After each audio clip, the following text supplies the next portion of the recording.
Essa semana, como a gente comentou aqui na Conecta, passando para a parte de cenário agora, pessoal, o VIX cai forte, tá? No seu terceiro, quarto dia seguido. Então, se a gente tivesse que analisar o marco zero deste ano, infelizmente não foi janeiro, foi ali para março, no início da guerra, onde o mercado, no VIX, entre put e calls, aquela razão entre as duas, já encontrou aqui uma máxima em 30 pontos ou mais. Então, quando ele chega no medo de 30 pontos, por exemplo, é hora de se olhar na compras, é hora de se especular na parte de compras e não de vendas, assim como os 25 pontos do VIX é o meio do caminho, há oportunidades de compra ainda ou de venda, mas você vai estar no meio do caminho, e caso venha a cair abaixo dos 20, é hora de realizar. Ser tático, pessoal. Esse ano aqui está muito difícil de comprar e esquecer, porque ninguém consegue vislumbrar como que será o cenário para a sua companhia, para o setor e para o globo, geopoliticamente falando, né?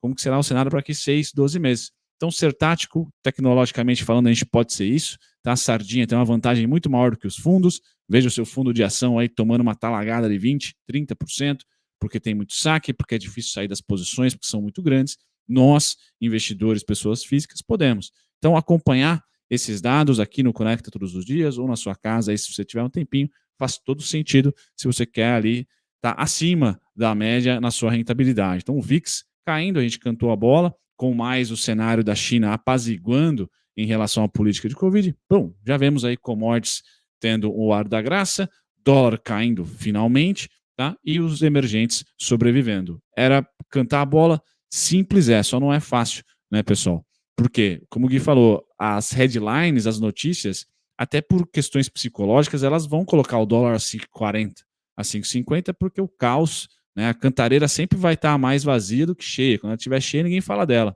Tá? Então, o caos sempre gera mais engajamento, tá certo? Mas era dito e feito que com China melhorando um pouquinho a sua política, saindo dados lá de contágio menor, ia ter uma pressão principalmente em crescimento econômico, e o dólar cada vez mais tendo ali um pouquinho de esvaziamento lá fora. O DXY hoje cai, justamente porque o mercado já não está precificando que o Fed vai ter grandes forças para subir muitos juros. Por que isso? Dados macroeconômicos da economia lá já estão arrefecendo. Então o Fed não pode subir muito os seus juros, senão vai esfriar demais a economia e eles podem entrar numa depressão.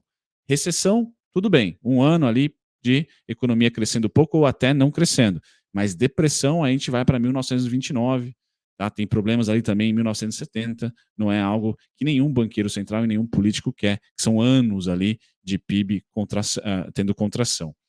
Esse indicador aqui, pessoal, esse gráfico é o DBA, certo? O DBA agrícola da Investico é um ETF, é um fundo que investe somente em commodities agrícolas, tá? E a gente mostra, e eu quero mostrar aqui para vocês como a história também rima bastante. Então, 2008 aqui no começo do gráfico em vermelho foi 2008, recuperação até 2011, certo? Aqui 2020, tá? Recuperação muito mais forte em 2021 e muito volume em março de 2022, graças à Rússia e à Ucrânia.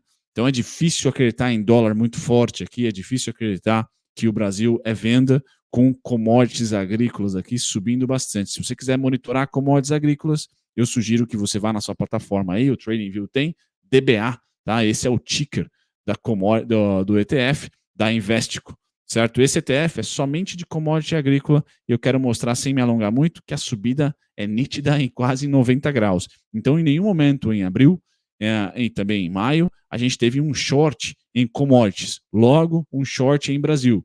Foi uma realização de lucros graças ao ano muito bom do nosso EWZ e do Ibovespa, e agora a gente está tendo um novo push, um novo investimento sendo feito muito provavelmente nesse segundo trimestre para commodities de novo, tá? Mais petróleo, mais commodities agrícola, menos metais, menos minério de ferro, tá? Aqui outro gráfico, outro ETF de commodities, só que esse também inclui minério e também inclui óleo, né? Também inclui petróleo. Subindo, pessoal. Não temos sinais ainda de venda de emergentes, tá? Graças a esses gráficos de commodities, tá? Então, por hora, a gente tende a acreditar que o fluxo estrangeiro volta, tá? Taticamente, pessoal, volta, compra, vende, porque pode se acabar o conflito geopolítico, tá? E também a China pode não crescer tanto aquilo que o mercado especula, e os preços das commodities estão nas máximas, tá? Então vai só subindo o seu stop, aquela tática que a gente vem comentando aqui, tá?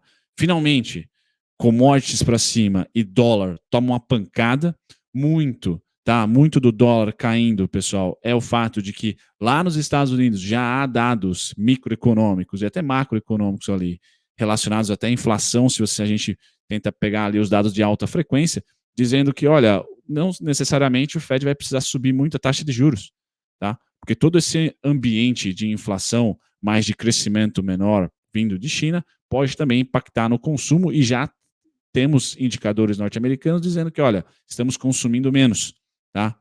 O cidadão médio americano está consumindo menos, está vendendo bastante Ibovespa, perdão, vendendo bastante ações lá, está com medo, guardando esse dinheiro, estão ali no inverno econômico. Então o Fed não necessariamente vai precisar esfriar a economia, porque o consumo já está esfriando. A verdade dizer, pessoal, que maio, sazonalmente, é um mês, tá? O segundo trimestre é um trimestre de menor consumo. Então a gente vinha falando aqui que a inflação deve achar um platô. Aqui no Brasil, então, utilidade pública deve dar uma sossegada.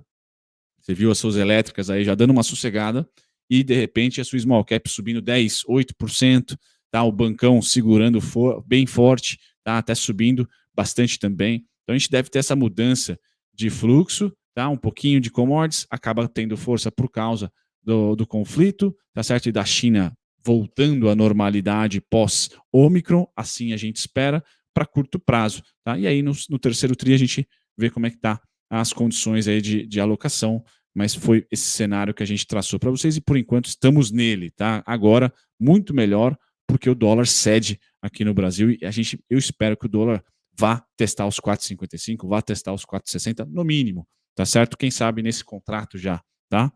Petróleo segue ali no 114, 115, 116. Pessoal, é o alvo para ele nessa semana, que pouco importa para nós e para o Banco Central se o dólar convergir para 4,60, para baixo dos 5. Tá? Ele tem essa gordura, tá, para subir dentre os 116 aos 125, como foi em março, por exemplo.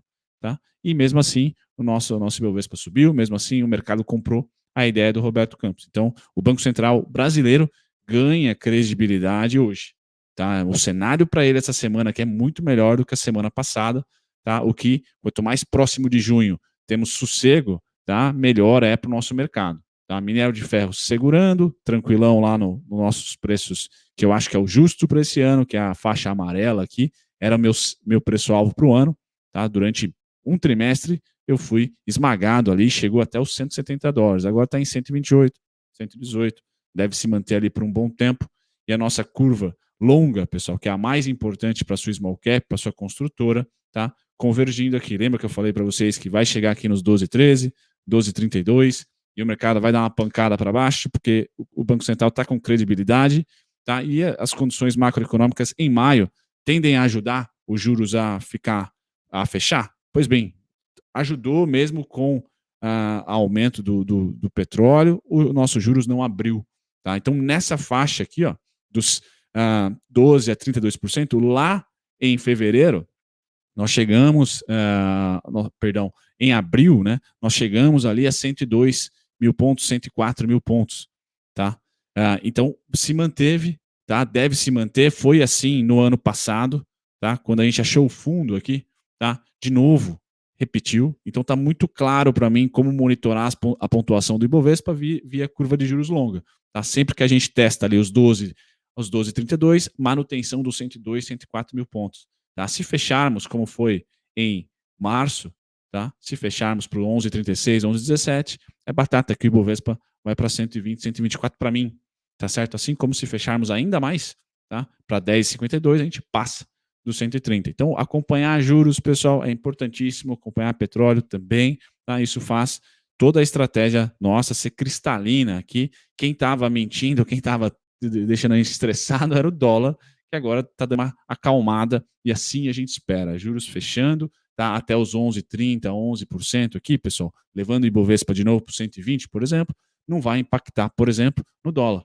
porque o nosso juros é real, como a Mai falou, tá? É o maior do mundo. Então pode se fechar curva de juros, que o nosso juros real aqui, tá, mantém o câmbio tranquilo. Tá? Então, é de se esperar esse fechamento. Assim, espero, tá, um rápido mês aí bacana para as small caps, um pouquinho para as commodities também. Tá? Aqui são os dados fiscais que saíram ontem, então, essa semana, perdão. Então, o mercado vem para essa semana feliz. Tá? Então, a nossa dívida PIB, pela primeira vez, cai aí desde 2012, 13, né? A escalada de 2013, 14, 15, 16, 17, até, obviamente, 2020, por causa de todos os planos de incentivos fiscais. Tá? A dívida PIB vinha numa escalada forte, chegou até quase 90% do PIB, agora está na casa aqui dos 58,2% dívida líquida do setor público, tá? E a geral do governo em 78,1%. Fiscal, pessoal, muitas casas aí, fundos colocavam em 90%